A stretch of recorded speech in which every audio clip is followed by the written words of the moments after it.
Bismillahirrahmanirrahim. Assalamualaikum warahmatullahi wabarakatuh.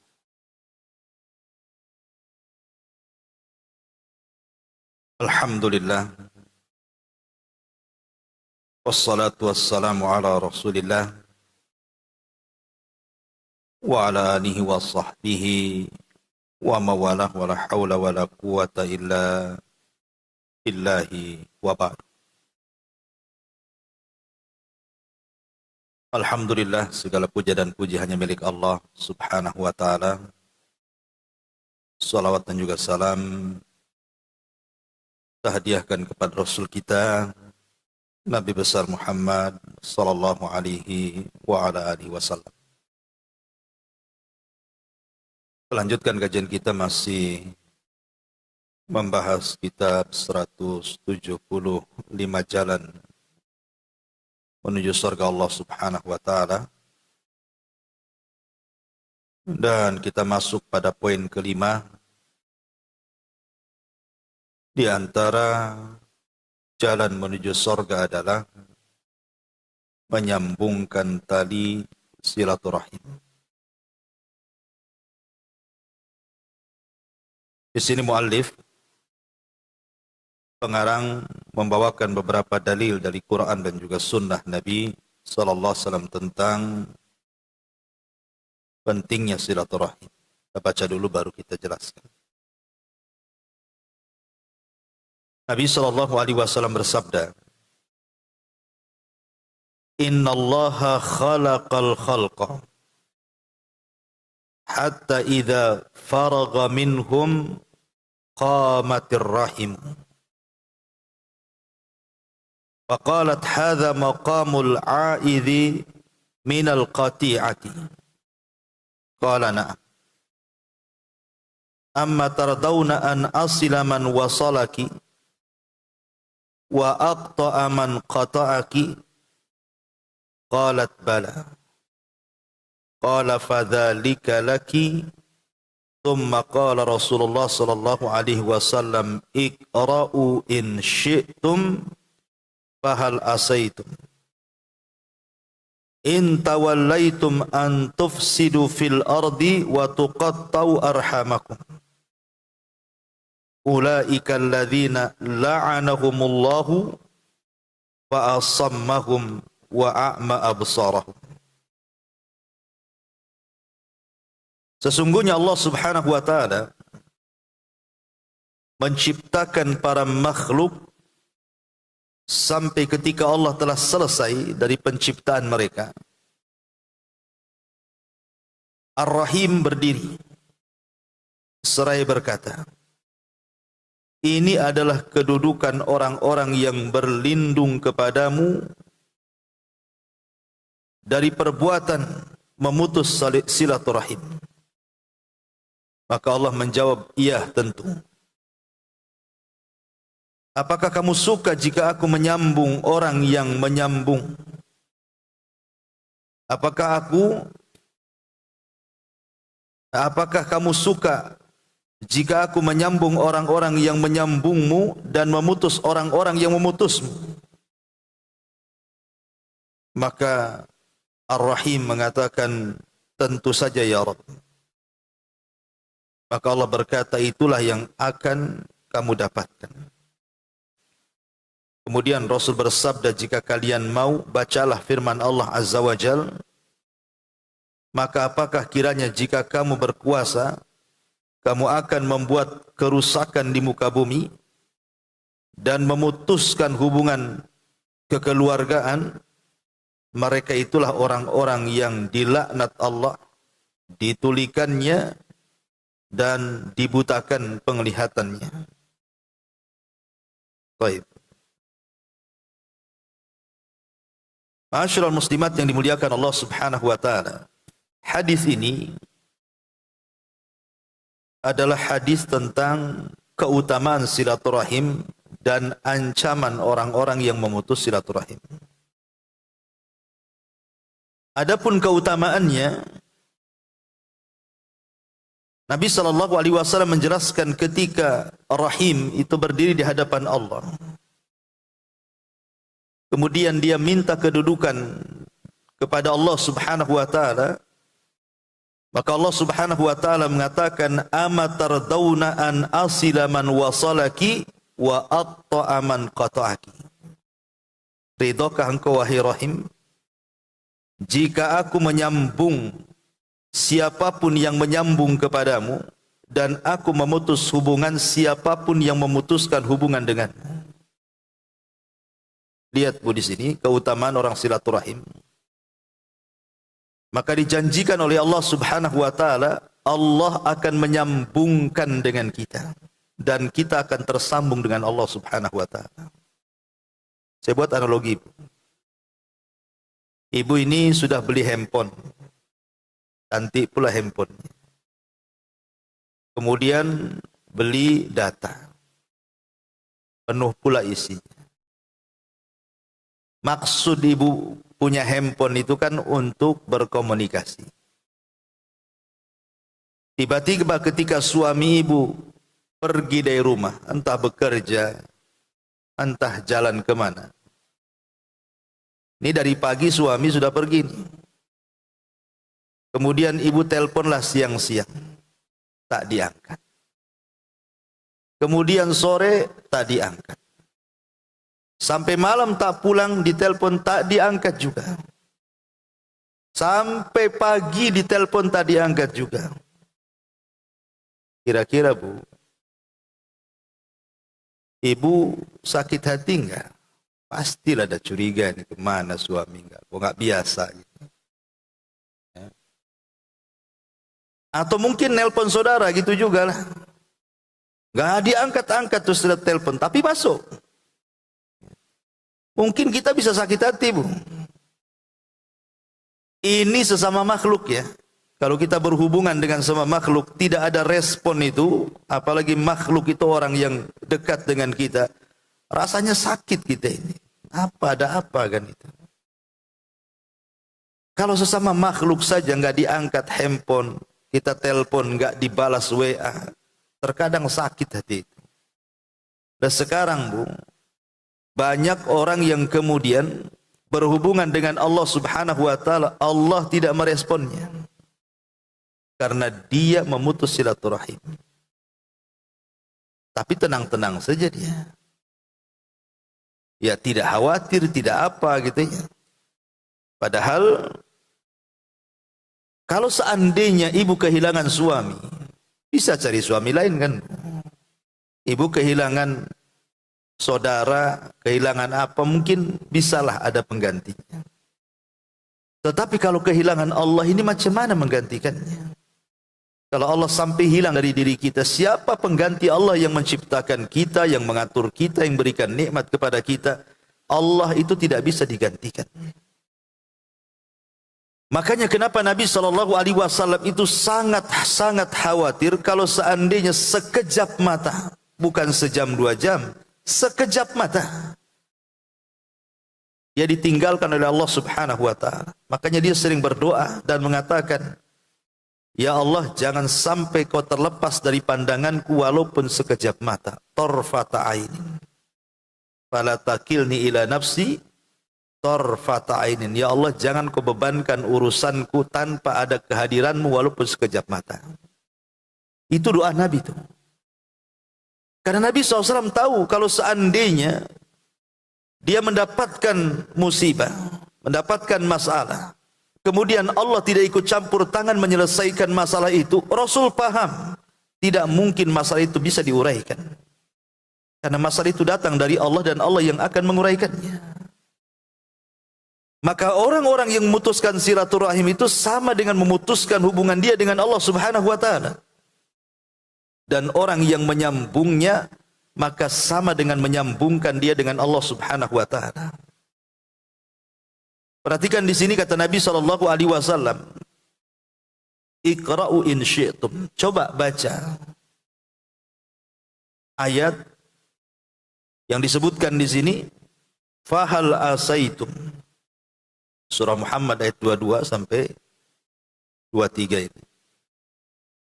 Fahal asaitum in tawallaitum an tufsidu fil ardi wa tuqatti'u arhamakum ulaika alladzina la'anahumullahu fa asammahum wa a'ma absarahum.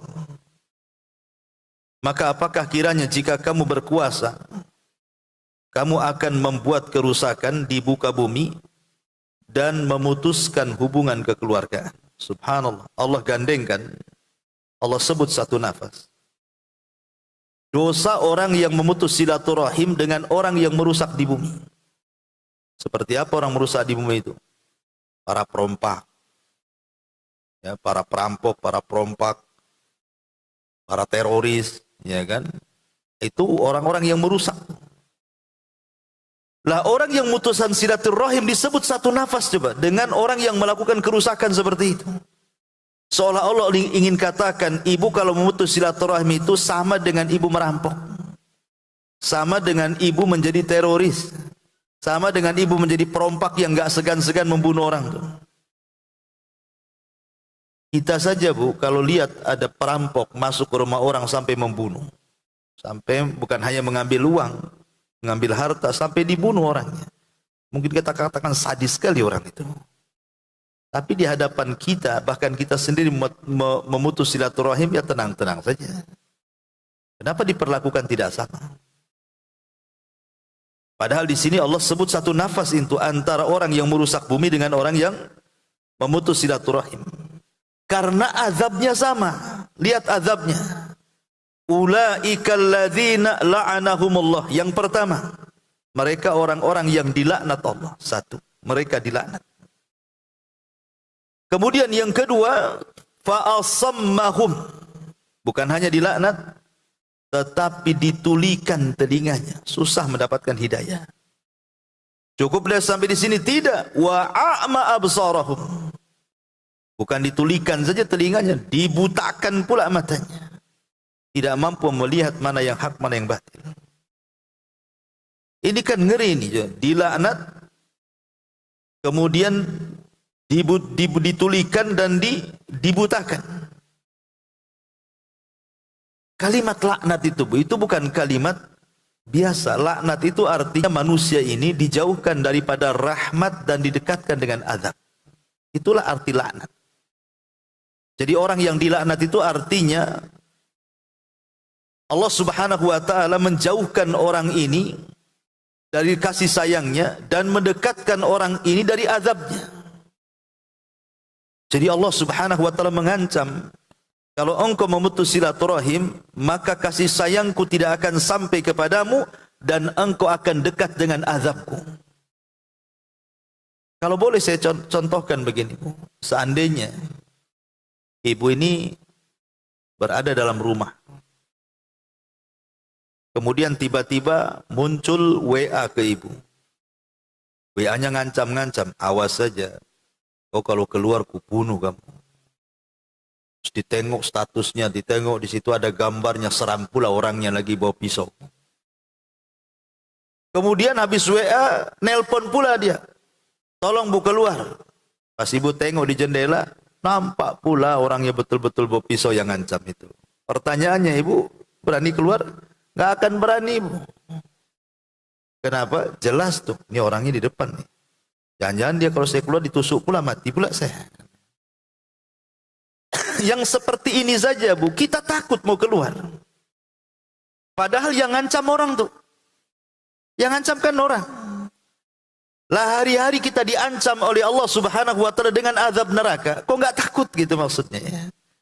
Sama orang diancam mau dibunuh takut. Tapi Allah hari-hari ngancam kepada kita, kalau memutus silaturahim, awas loh, azabku ku dekatkan, kasih sayangku ku jauhkan. Tenang-tenang saja. Aneh, harusnya orang itu lebih takut kepada azab Allah dibandingkan kepada ancaman manusia. Nah di sini bagaimana Allah Subhanahu wa taala ingin katakan, lihat orang-orang yang mutus silaturahim itu, ulaikal ladzina la'anahumullah. Allah laknat mereka.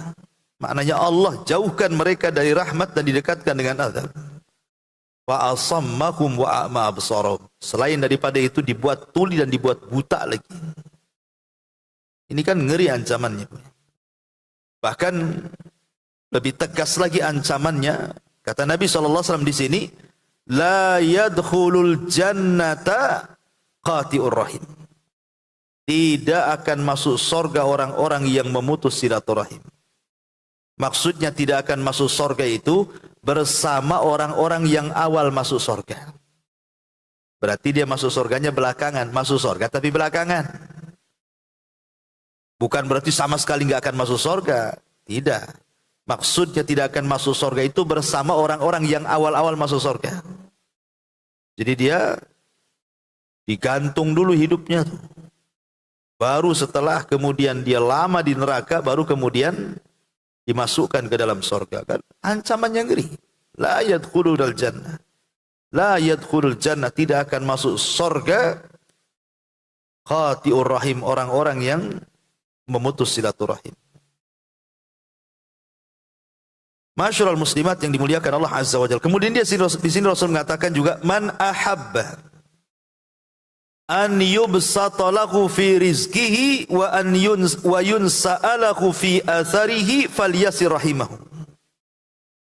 Barang siapa yang suka diberikan keleluasaan dalam rizkinya atau dipanjangkan usianya, maka hendaklah dia menyambung tali silaturahim.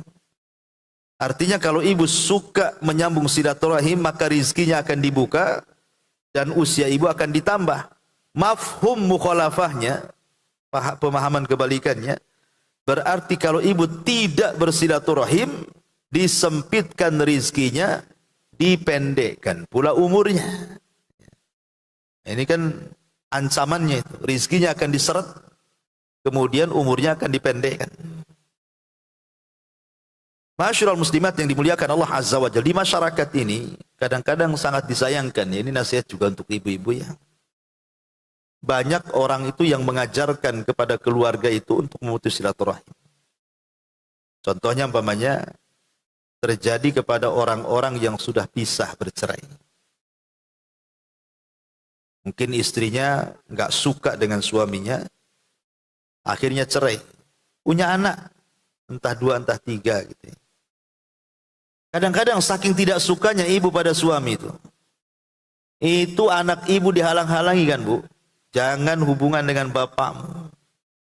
Nggak dikasih tahu di mana bapaknya. Walaupun dia tahu nomor teleponnya, nggak dikasih tahu. Kalau bisa jangan kenal lah siapa bapaknya. Kalau bisa bapaknya itu gaib gitu ya. Abu Goib, nggak tahu siapa pokoknya. Jadi nggak pernah dikenal-kenalkan tuh sama anak. Ini kan ibu memutus silaturahim tuh anak dengan bapak. Apa urusan ibu dengan suami? Anak-anak dibawa-bawa. Anak ini nggak punya dosa. Dan sampai kiamat pun itu tetap bapaknya. Apalagi anak perempuan, butuh dia dengan bapak. Kalau kawin susah dia nanti cari wali. Ya, ini kadang-kadang cukuplah ibu itu yang tidak suka dengan mantan suami, tapi ketidaksukaan jangan pula ditularkan kepada anak-anak. Wala yajrimannakum syana'anu qaumin alla ta'dilu i'dilu huwa aqrabu littaqwa, kata Allah. Janganlah karena ketidaksukaan kita kepada seseorang, kita tidak berlaku adil. Jangan sampai karena ibu tidak suka nih dengan mantan suami, akhirnya nggak berlaku adil sama anak-anak. Salah anak-anak ini apa? Kan gitu. Dia nggak punya salah. Yang salah kan bapaknya kan itu ya. Biarkanlah anak-anak ini berkomunikasi supaya ada silaturahim dengan bapaknya, diajarkan. Ya kalau bisa urusan ibu dengan mantan suami sudah tutup sampai di situ. Jangan diceritakan, kalau bisa anak tidak tahu. Ini dikompori anaknya. Kalau bisa didoktrin gitu, direkam. Kalau bisa bencinya dia kepada mantan suami itu ditularkan sama anaknya, sehingga ikut benci juga. Nah ini, ataupun mungkin contoh yang lain. Mungkin ibu menghalang-halangi suami berhubungan dengan keluarganya. Saya itu pernah ada kasus gitu ya, seorang istri itu tidak suka kalau suaminya itu ngirim uang sama orang tuanya. Jadi orang tuanya ini telepon saya, ngadu gitu ya. Ustaz gimana ini, anak saya lo ngirim uang. Ngirim pun tak banyak sebenarnya. Saya pun sudah nggak mau dikirim sebenarnya. Cuman karena anak saya itu pengen berbuat baik sama saya, kadang-kadang dia kirim tas sebulan itu 50.000. Dia bilang, Tapi kalau ketahuan sama istrinya, itu kayak perang Irak Amerika. Wah, pokoknya sampai ketakutan loh. Anak laki-laki saya itu sampai ketakutan, sampai kalau dia kirim sembunyi-sembunyi katanya. Nah, ini kan nggak bagus, Bu. Ya. Justru yang seperti ini itu menyeretkan rizki sebenarnya. Kan di sini jelas, man ahabba an yubsata lahu fi rizki. Siapa yang ingin diluaskan rizkinya? Perasaan istri itu mungkin pikir dia dengan menghalang-halangi suami, jangan ngirim ke orang tua itu, nanti uangnya habis. Bagian dia nggak ada gitu, pikir dia kan. Itulah kalau logika tuh, Bu. Ikut logika sekuler. Itu istri sekuler yang kayak gitu tuh. Dia pikir kalau sedekah 1.000, 2.000, 10.000, 50.000 hilang dari dompet, segitu juga yang diambil. Bukan orang sekuler gitu, Bu. Kalau kita sedekah 1 juta, ya hilang 1 juta. Dia tidak paham paradigma Quran itu. Kalau kita infak 1 juta kali 700, itulah yang akan balik ke kita, kan itu kan paradigma Quran tuh. Ya. Harusnya kan itu yang ditanamkan. Ibu doronglah sama suami, udah kirim aja sama orang tua, supaya suami dimudahkan rizkinya itu. Itu yang tidak dipahami di sini. Makanya di sini Allah Rasul mengatakan, man ahabba an yubsata lahu fi rizki. Tidak sampai di sini, wa yunsa'alahu fi athir. Dipanjangkan umurnya. Ibu kan pengen suami itu panjang umurnya, biar masih ada tetap yang ngasih nafkah, ini begitu seterusnya. Ini malah dihalang-halangi, cepat matilah gitu. Suami kalau gitu. Karena apa? Memutus silaturahim itu pendek umurnya. Kata Nabi di sini. Itu sama aja, Bang, cepat mati, Bang, gitu. Cuman nggak ngomong saja. Yang ngomongnya jangan kirim. Ini kan ngeri ya ancamannya. Wa yunsa'alahu fi atharihi falyasir rahimahu. Maka sambungkanlah silaturahim. Kemudian juga di sini makna dipanjangkan umur adalah ditunda ajal dan umurnya. Kemudian dari Anas ibn Malik radhiyallahu anhu secara mauquf, artinya sampai kepada beliau, tidak sampai kepada Nabi. Ini ucapan Anas, bukan ucapan Nabi kalau disebut mauquf itu. Babani yu'ajjilani fid dunya al-baghyu wa qati'atur rahim. Kata Anas bin Malik, ada 2 pintu yang disegerakan azabnya di dunia. Pertama, kezaliman. Dan yang kedua, memutus silaturahim. Itu azabnya cash di dunia. Belum lagi di akhirat, tuh di dunia sudah diazab. Orang yang memutus silaturahim itu. Masalahnya, ada orang yang berpikir begini. Kalau saya tanya sama ibu, Bu, sering hubungi saudara ibu? Ah, buat apa Ustaz? Dia aja nggak pernah hubungi saya. Kan ada tuh jawaban ibu tuh gitu tuh. Sering hubungan dengan saudaranya. SMS pun tidak dia. Wah, apa saya SMS kepada dia? Dia aja tidak pernah SMS. Berarti ucapan ini tidak paham makna silaturahim. Kata Nabi SAW, laisal wasil bil mukafi. Orang yang menghubungkan silaturahim itu bukan sistem barter.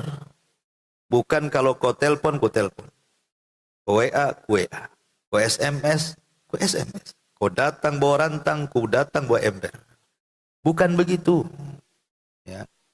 Silaturahim itu bukan sistem barter. Bukan nunggu dia menghubungi, baru kita menghubungi. Itu bukan silaturahim. Silaturahim itu kata Rasul, walakin alwasil idza qata'aka wasalahu. Kalau dia memutuskan tali hubungan silaturahim dengan kamu, maka kamulah yang menghubungkan dengan dia. Itu maksudnya. Ini saudara tidak ada satupun yang hubungi ibu. Ah, langsung ibu isi pulsa banyak-banyak, cari nomor teleponnya. Mana nomor telepon si Anu, si ini, si itu. Ah, ibu yang nyari-nyari nomor telepon, sudah ketemu. Ibu yang pertama kali menghubungkan, karena sudah lama nggak ketemu. Sudah lama tak terhubung. Berarti yang silaturahmi itu, ibulah yang silaturahim dengan dia. Adapun dia yang jawab, bukan silaturahim dia.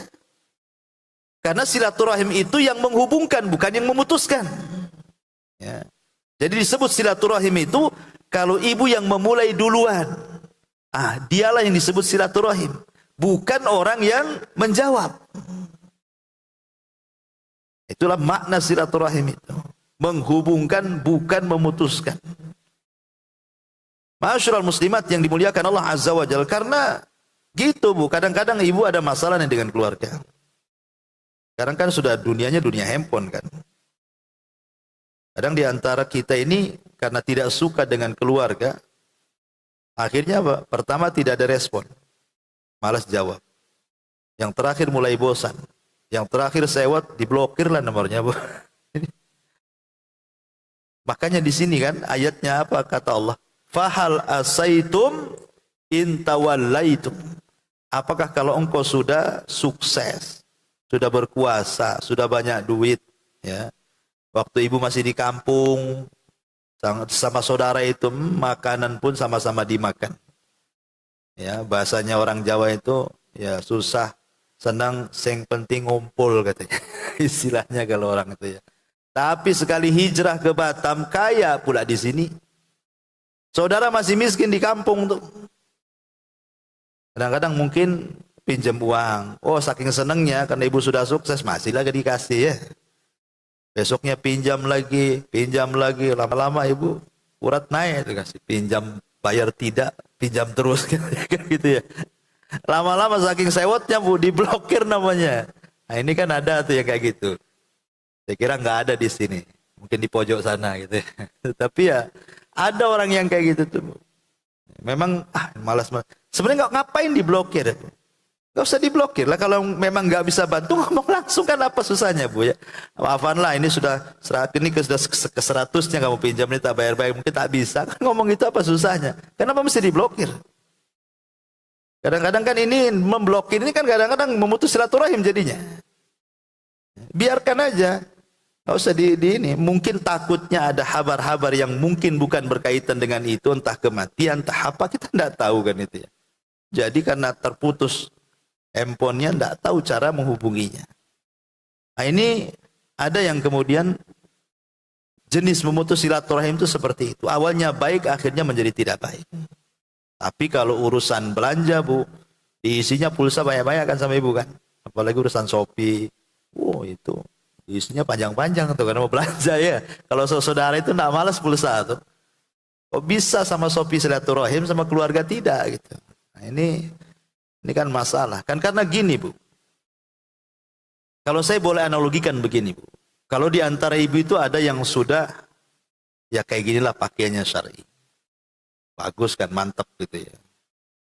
Tetapi di satu sisi mungkin tanpa orang lihat dari pakaian ibu yang syar'i itu yang sampai ke cadar, mungkin ibu itu kalau pulang masih mabok di rumah, ya, masih melakukan maksiat di rumah gitu. Tapi kalau ketemu kawannya, ya pakaiannya syar'i. Ya. Kira-kira kalau orang tahu nih Bu, cadaran, tapi kalau pulang masih mabok, masih judi gitu kan.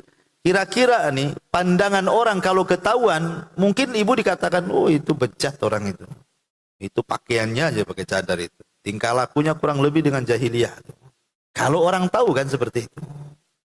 Sekarang nih, apa bedanya kalau seandainya ada orang sudah cadaran, tapi tidak akur dengan orang tuanya. Tidak akur dengan saudaranya. Tidak akur dengan kerabatnya. Apa bedanya? Padahal dosa memutus silaturahim itu lebih besar dibandingkan dosa minum khamar. Lebih besar dibandingkan dosa berjudi. Lebih besar dibandingkan dosa berzina. Memutus silaturahim itu lebih besar daripada itu. Kenapa lebih besar Bu? Karena ini hubungan dengan orang lain. Kalau mabuk itu hubungan kita dengan botol aja. Nggak ada yang dirugikan kan? Yang dirugikan dia sendiri. Tapi silaturahim ini ada dengan orang lain masalahnya. Tapi tidak ada orang ya mengatakan bejat gitu ya. Orang yang memutus silaturahim, yang penting nampaklah pakaiannya syar'i, mungkin dianggap orang baik. Coba dia suruh mabok di depan orang lain, mungkin orang dihujat habis-habisan tuh. Lah ini kadang-kadang tidak bisa dibedakan mana yang lebih besar dosanya, mana yang lebih kecil dosanya. Ma'asyiral muslimat yang dimuliakan Allah Azza wa Jalla. Baik, saya akan ringkas beberapa faedah silaturahim dan bahayanya. Karena kalau kita jelaskan satu persatu tentu lama. Pertama saya jelaskan tentang ukubahnya dulu. balasan orang yang memutus silaturahim. Yang pertama, istihqaqu la'natillahi azza wa jalla. Dia berhak mendapatkan laknat Allah wa ghadabihi, dan kemurkaan Allah azza wa jalla. Orang yang mutus silaturahim berhak mendapatkan laknat dan murkanya Allah berdasarkan ayat yang tadi kita baca. Yang kedua, ta'jilul uqubati lahu fid dunya qabla al-akhirah. Maka dia akan disegerakan hukumannya di dunia sebelum akhirat. Di akhirat sudah jelas nunggu dia. Di dunia sudah disegerakan. Karena Rasul yang mengatakan tadi. Dengan caranya apa? Boleh jadi Allah subhanahu wa ta'ala menghukum orang yang mutus silaturahim itu dengan cara mungkin berbanyak masalah dalam hidupnya. Kesehatannya bermasalah. Anak-anaknya durhaka dengan orang tuanya. Ya, hatinya tidak akan pernah tenang. Macam-macam lah. Ujian ataupun azab dari Allah di dunia itu. Kemudian yang ketiga, al-ittisaf bi sifati ahlil fiski wa dharar. Orang yang mutus silaturahim itu tersifati dengan sifat orang-orang fasik. Itu orang fasik, orang yang mutus silaturahim. Kemudian yang keempat, al-hirman min dukhulil jannah.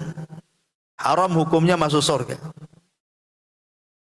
Sebagaimana hadis yang tadi kita baca. Kemudian yang nomor 6, ada muqabulillahi azza wa jal amal al-fardi. Innallaha la yarfa lahu amalu. Amalan pribadi dia tidak akan diterima dan tidak akan diangkat. Karena begini Bu, dalam seminggu itu ada 2 hari di mana amalan kita akan diangkat ke langit. Pertama hari Senin, kedua hari Kamis. 2 hari ini adalah hari di mana amalan kita diangkat. Setiap pekannya itu diangkat. Hari Kamis diangkat, nanti hari Senin diangkat lagi. Kata Nabi SAW, ada 2 manusia yang amalnya tidak akan diangkat ke langit. Walaupun dia sholatnya hebat, walaupun dia baca Qur'annya banyak, walaupun dia puasanya mantap, walaupun dia zikirnya nggak berhenti lisannya, tapi amalnya nggak akan diangkat. Khusus 2 orang ini, hari Senin dan Kamis. Pertama, orang musyrik, orang yang melakukan kesyirikan kepada Allah, datang ke dukun, percaya tangkal, ya, pakai jimat dan begitu seterusnya. Dan yang kedua, syahna. Syahna itu orang yang dalam hatinya Bu ada kedengkian. Orang yang putus silaturahim itu kan ada kedengkian dalam hatinya, makanya dia putus silaturahim. Kalau tidak ada kedengkian nggak mungkin. Kecuali ada satu gambaran. Kalau seandainya ibu ini punya saudara, ibu berbuat baik, dia berbuat jahat. Ibu mau menghubungkan silaturahim kepada dia, dia pula memutuskannya. Pokoknya setiap kita bermuamalah hendak berbuat baik, dia pula buat jahat sama saya. Seperti itu. Nah, kalau yang seperti ini Bu, akhirnya malas ibu menghubungi kan? Nah, ini tidak ada masalah, sebagai bentuk pelajaran saja. Kalau memang saudaranya punya saudara seperti itu. Tapi kan ibu ada usaha tuh, mau menghubungkan, dia yang memutus. Ya, mau berbuat baik, dia pula berbuat jahat. Akhirnya ya sudah, ibu juga jaga perasaan, dah mau hubunganlah dengan dia. Hanya sekedar memberikan pelajaran. Nah itu bukan putus silaturahim kalau begini. Karena mau ngasih pelajaran. Ya. Tapi kalau memang memutus silaturahim itu memang betul-betul karena sebuah pertengkaran, akhirnya kemudian tidak mau sapa-sapaan. Maka ini bahaya-bahayanya, karena setiap pekan itu 2 hari diangkat amalannya ke langit. Lah orang yang dalam hatinya ada kedengkian, salah satunya mutus silaturahim, tidak akan diangkat amalannya ke langit. Ini yang nomor 6. Yang nomor 7, iglaq abwabis sama, tertutup pintu langit. Ya karena kalau ketika tidak diangkat, kenapa alasannya? Karena tertutup pintu langit. Jadi khusus bagi orang pemutus silaturahim, setiap Senin dan Kamis tertutup pintu langit pada dia. Tidak diangkat amalannya. Ini diantara ukubah balasan kepada orang yang mutus silaturahim. Adapun keutamaannya, keutamaan silaturahim itu adalah tahqiqus silati ma'allah. Ibu sedang menghubungkan tali dengan Allah. Ya. Sebagaimana ibu sholat juga menghubungkan tali dengan Allah, silaturahim juga sama, menghubungkan tali kita dengan Allah Azza wa Jalla. Dan kalau sudah terhubung tali kita dengan Allah, artinya Allah tidak mungkin melepaskan kita. Dan kalau Allah tidak mungkin melepaskan kita, berarti setiap hajat kita pasti akan dikabulkan. Ini yang pertama. Yang kedua, tahqiq mahabbatillahi azza wa jal wa mahabbatin nas. Orang yang suka silaturahim sama dengan mewujudkan kecintaan Allah kepada kita. Bukan hanya itu, kecintaan manusia kepada kita. Makanya Allah itu kalau sudah cinta dengan hambanya, pasti yang dipanggil pertama kali malaikat Jibril. Dan mengatakan, wahai Jibril, aku cinta dengan si fulan, kau juga harus cinta dengan si fulan. Maka Jibril mengatakan kepada seluruh malaikatnya, hei malaikat-malaikat Allah dimanapun kau berada, cintai orang yang Allah cintai. Maka semua malaikat cinta kepada orang yang Allah cintai. Ketika semua malaikat cinta, Allah tanamkan kecintaan kepada hamba-hambanya. Inilah luar biasa kan itu ya. Orang yang menghubungkan silaturahim itu. Kemudian yang ketiga, bastun fil rizki wa ziyadatul barakati fil umri wa ta'miril baiti. Diluaskan rizkinya, dibanyakin berkahnya, baik dalam umurnya atau dalam keluarganya. Luar biasa, Bu. Ya. Ibu saja, kalau bisa jangan cepat mati kan itu. Makanya kenapa setan itu, Bu, datang kepada ibu itu dari dua arah. Pertama ngasih angan-angan. Hidupmu itu masih panjang. Ya. Apa-apa, putuskan aja silaturahim itu. Nanti kalau sudah tua baru hubungkan. Katanya. Apa-apa itu, itulah setan datang. Disangkanya kita ini masih panjang umurnya. Jadi sewaktu-waktu taubat bisa gitu maksudnya. Nah, itulah angan-angan setan namanya. Atau setan itu dari jalur kedua, dibuatnya kita takut sehingga kita putus asa. Saking banyaknya dosa, akhirnya putus asa. Ada seorang syekh bercerita, Bu. Seorang syekh itu bercerita. Jadi, syekh ini, dia imam di salah satu masjid di Riyadh. Dia kenal satu jamaah itu, jamaah yang biasa sholat di masjid itu. Kalau sholat itu paling depan, saf pertama. Saking rajinnya orang yang satu ini, karena kalau sholat mesti saf depan. Jadi syekh ini yang merupakan imam masjid tadi, kenalah dengan dia. Satu hari, dia kebagian khutbah Jumat. Naik dia ke atas mimbar. Dijelaskanlah tentang masalah keutamaan silaturahim. Bagaimana keutamaannya, bagaimana ancaman orang yang memutus silaturahim ini. Selesai khutbah, kemudian sholat Jumat. Selesai sholat, tiba-tiba dikejutkan orang yang selalu di saf pertama ini, tiba-tiba sedang rangkul-rangkulan di belakang dengan seseorang yang dia tidak kenal. Dan saling menangis dua-duanya. Jadi akhirnya saya ini bertanya, kenapa kalian menangis? Barulah kemudian yang dikenal Syekh ini mengatakan, wahai Syekh, kenalkan ini adik saya. Sebenarnya adik saya ini sering juga ke masjid sini, tapi tidak serajin saya. Makanya mungkin Pak Imam tidak kenal dia. Dia sering ke sini. Tetapi kami satu masjid, tidak pernah negor.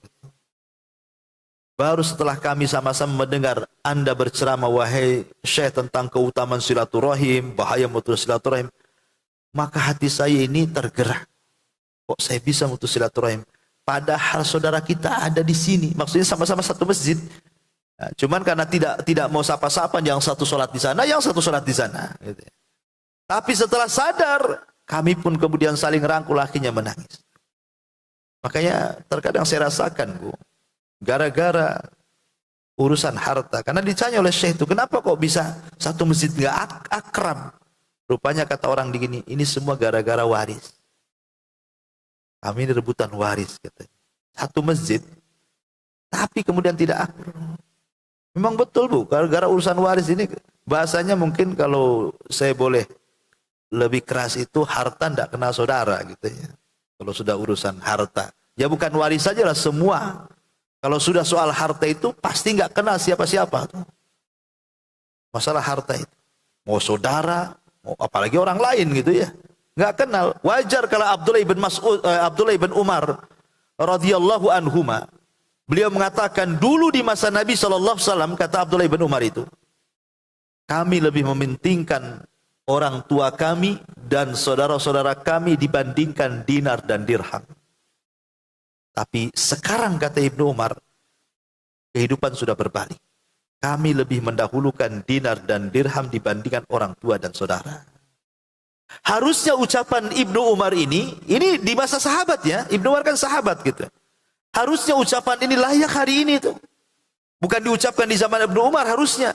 Tapi ucapan itu ada pada hari ini. Bahwa di hari ini itu dinar dan dirham itu lebih utama dibandingkan orang tua dan kerabat gitu maksudnya. Di zaman Ibnu Umar aja begitu, apalagi di zaman sekarang kan kondisinya lebih rusak lagi. Kalau sudah urusan dinar, dirham, rupiah, perak, dolar itu Bu, itu nomor satu dibandingkan orang tua dan kerabat. Betapa banyak anak-anak ini, dia bisa loh mentraktir kawannya, habisin juta-juta ya kan, tapi dia tidak bisa mentraktir orang tuanya. Nah ini salah satu gambaran bagaimana kemudian di antara keutamaan silaturahim yang disebutkan di sini itu, karena seseorang tahqiq mahabbatillah, ditanamkan kecintaan kepada Allah Azza wa Jal dan ditanamkan kecintaan manusia kepadanya, kemudian dibentangkan rizkinya dan juga berkah umur dan juga kehidupannya. Termasuk juga dukhulul jannati ma'a awwalid dakhilin. Orang yang menyambungkan silaturahim akan lebih cepat masuk surganya dibandingkan orang lain. Tapi orang yang memutus silaturahim dibelakangkan dia masuk surganya, harus masuk neraka dulu dibandingkan orang lain. Kemudian juga kasratun ni'am wa daf'un niqam anil insan. Orang yang suka menyambungkan silaturahim akan banyak nikmat yang dia akan peroleh dan banyak bala dan bencana yang akan terhalang. Kemudian juga binaul mujtama'at. Dengan silaturahim terbentuklah masyarakat yang saling mencintai sehingga tumbuh persatuan akhirnya. Masyaallah muslimat yang dimuliakan Allah Azza wa Jalla. Ini diantara keutamaannya ya secara ringkas. Tapi kita masuk kepada faedah silaturahim. Yang pertama, ghufranudz dzunub, dosa kita akan diampuni. Orang yang suka silaturahim, dosa kita akan diampuni. Ada seorang laki-laki di zaman Rasul. Laki-laki ini banyak kali dosanya, Bu. Banyak kali dosanya. Sehingga dia datang kepada Nabi SAW mengatakan, Rasul, asabtu dzamban aziman, aku sudah banyak melakukan dosa besar nih. Macam mana wahai Rasul? Maka Nabi SAW, apakah kamu punya ibu? Punya ibu kamu? Dia mengatakan, tidak wahai Rasul, ibuku sudah meninggal. Kemudian Rasul mengatakan, kamu punya bibi? Dia mengatakan, iya. Maka Rasul mengatakan, fabirroha, kalau begitu berbuat baiklah sama bibi. Orang ini mengadu kepada Rasul, saya ini banyak dosa. Ya. Kira-kira tobatnya seperti apa? Jawaban Nabi malah nanya, kamu punya ibu? Gak punya. Kamu punya bibi? Punya. Kalau gitu berbuat baik sama bibimu. Kan gak nyambung antara soalan dengan jawaban ini. Ya. Maksud Nabi SAW Rasul itu ingin katakan seperti ini. Bahwa dengan menyambungkan silaturahim kita dengan bibi kita dan kita berbuat baik kepada bibi kita itu, bisa jadi itu bisa menghapuskan dosa besar yang kau bawa tuh. Karena Allah Subhanahu wa taala mengatakan innal hasanat yudhibna sayyiat, karena keburukan itu bisa dihapuskan dengan kebaikan. Boleh jadi pahala silaturahim bisa menghapuskan dosa yang kau bawa tuh. Karena dalam riwayat Ibnu Abbas, itu ada seorang laki-laki datang kepada Ibnu Abbas, anak muda. Dia mengatakan, Ibnu Abbas, aku ini suka dengan seorang wanita. Saking sukanya kulamar dia. Ditolak pula lamaranku. Sakit nggak tuh? Sakit lah. Ya. Yang lebih sakit lagi, datang pula pemuda lain, melamar dia, diterima pula. Kok aku ditolak, dia diterima? Makin sakit lah, Bu. Akhirnya biar sudah aku tak dapat, orang lain pula dapat, ku bunuh wanita itu. Biar sama-sama tak dapat. Ya. Kemudian aku menyesal setelah membunuh wanita, wahai Ibnu Abbas. Kira-kira dosaku apa? Cara tobatnya ini, aku sudah membunuh orang. Maka Ibnu Abbas radhiyallahu anhu mengatakan, kamu punya ibu? Iya, punya ibu. Kalau gitu pulang, berbuat baiklah sama ibumu. Jadi muridnya Ibnu Abbas itu tanya, Ibnu Abbas, maaf ya, orang ini tanya, dia membunuh. Dia tanya macam mana cara tobatnya. Kau jawab pula, kamu punya ibu. Mana nyambung jawabannya? Maka Ibnu Abbas mengatakan, bukan itu yang kumaksud. Karena dalam pandanganku, kata Ibnu Abbas, tidak ada amalan yang lebih mulia melebihi birrul walidain. Berbuat baik seorang anak kepada orang tua, itulah amalan tertinggi menurutku, kata Ibnu Abbas. Boleh jadi dengan dia terus berbuat baik kepada orang tuanya, bisa mengalahkan dosa pembunuhannya. Itu cara tobatnya, gitu maksudnya.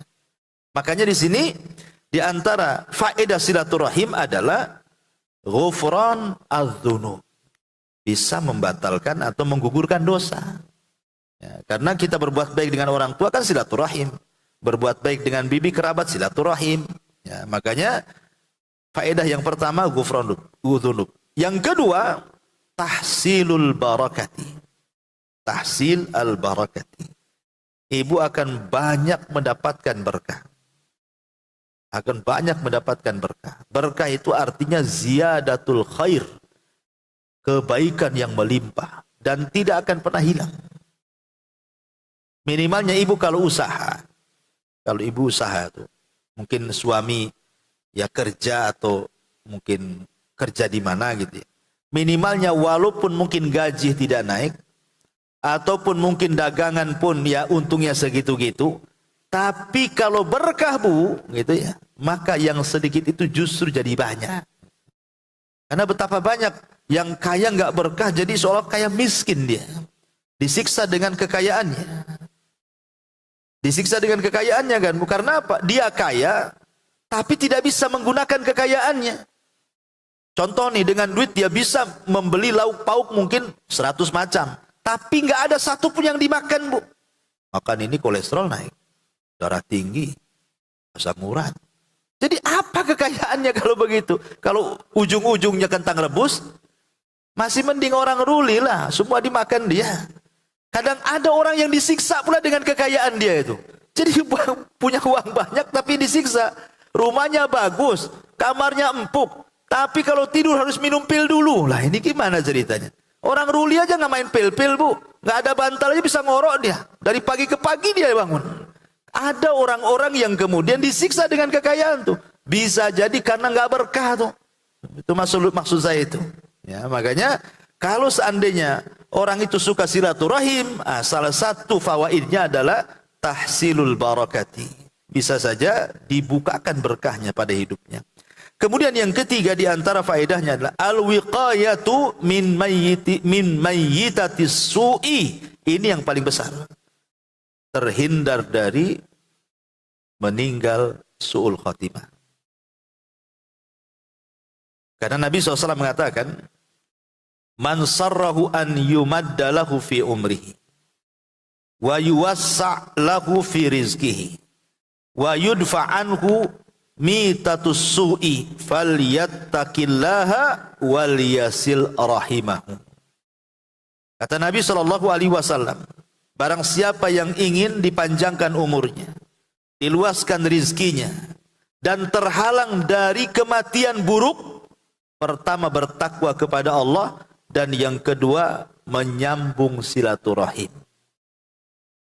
Menyambung silaturahim justru ini mengakibatkan kita tidak mati su'ul khatimah. Kemudian juga faedah yang lain, al-fauzu biridwanillahi azza wajal, mendapatkan ridwan, keridhaan Allah Subhanahu wa taala. Karena ada beberapa perkara yang menyangkut sorga itu berkaitan dengan silaturahim. Contoh umpamanya ridallah fi ridal walidain. Redhonya Allah ditentukan dengan silaturahimnya kepada kedua orang tua kan. Kalau orang tua ridho dengan kita, Allah jadi ridho. Ketika Allah ridho, pasti Allah masukkan kita ke surga tuh. Tapi lihat, murkanya Allah juga tergantung dengan murkanya orang tua. Karena kita tidak pandai bersilaturahim kepada orang tua, marahlah dia akhirnya. Nah, justru itu pula menjadikan kita masuk neraka, naudzubillah. Kemudian juga dalilul alal iman. Dalilun alal imani. Bahwa silaturahim itu dalil seseorang itu menampakkan keimanan. Jadi kalau kita merasa orang yang beriman, maka salah satu cirinya adalah silaturahim. Karena Rasul yang mengatakan, "Man kana yu'minu billahi wal yaumil akhir falyasil rahimahu." Barang siapa yang beriman dengan Allah dan hari akhir, maka hendaklah dia menghubungkan silaturahim. Jadi bukti iman, ya. Kemudian juga jalbu silatillahi wa ma'unatihi. Dengan silaturahim itulah penyebab kemudian Allah akan menghubungkan dengan kita dan Allah akan senantiasa menolong dalam kehidupan kita. Dan yang terakhir, dalilu ta'atillahi tu'addu silaturrahimi min anwa'i ta'ah. Bahwa silaturahim itu dalil bentuk ketaatan kita kepada Allah Subhanahu wa ta'ala. Wallahu alam, itulah diantara ringkasan apa yang disebutkan dari dalil-dalil pengarang dalam kitab 175 Jalan menuju surga Allah Subhanahu wa ta'ala. Wallahu alam, sampai di sini untuk tema. Silahkan Bu kalau ada yang bertanya.